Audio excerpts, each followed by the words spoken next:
दानो बेयाव बानायनो लादों भेजिटेबल पुलाव। बेयाव लादों बिन, गाजर, मटर आरो बासमती एसे गोलाव गोलाव माइरं जे दं बेखौ लादों आरो सामब्राम दरनै, बानलु आरो हाइजें, सामब्राम गुफुर पेस्ट। बेयाव दानो थावआव आङो जिरा एसे होबाय आरो सामब्रामखौ एवग्रोनोसै आरो बानलुखौबो होबाय। बेखौ एसे जारोम जाजासिम एवगोन आं।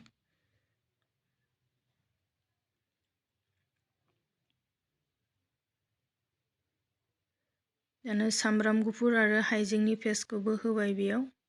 सामब्राम गुफुर आरो हाइजेंनि गोथां मोनामनाया खारनायनि दसे 1 मिनिटसो एवदबनोसै। गाजरा एसे गोराखाय आङो बेखौ 2 मिनिटनि थाखाय एवदबग्रोगोन। बाखि मैगंफ्रा थाबनो रुइनायखाय बेखौ दा एसे उनाव होगोन आङो। बेवहाय आलुबो होनो हायो पुलावआव।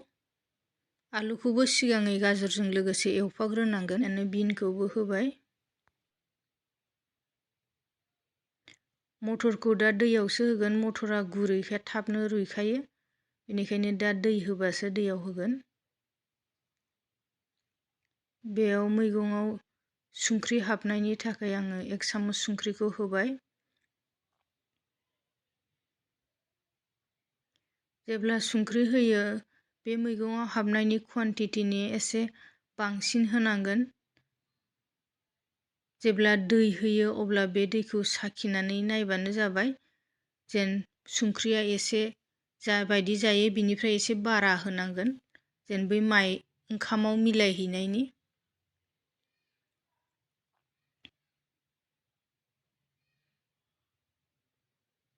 नै बिदि राफोद राफोदबानो दैखौ होनांगोन। बांद्राय रुइहोथारनाङा बे मैगंखौहाय। बेयाव जाबाय दैनि क्वान्टिटिया नोङो जुदि खुरैनै माइरं लायोब्ला दैनि क्वान्टिटिया डाबल नांगोन। बेयाव खुरैब्रै दै जानांगोन। अब्ला मिलायहैयो आरो। दानो बेयाव गोदौबा मटरखौ आङो होबाय।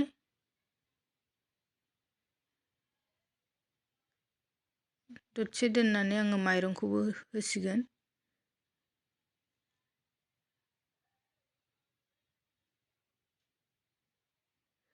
संख्रिखौ बिदि गोदौखांनानै दैखौ साखिनानै नायबानो जाबाय।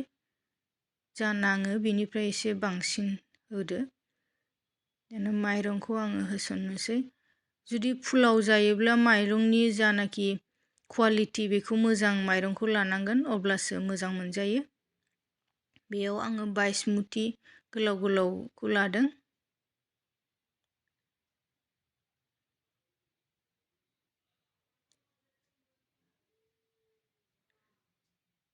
काजु बादाम होबाय।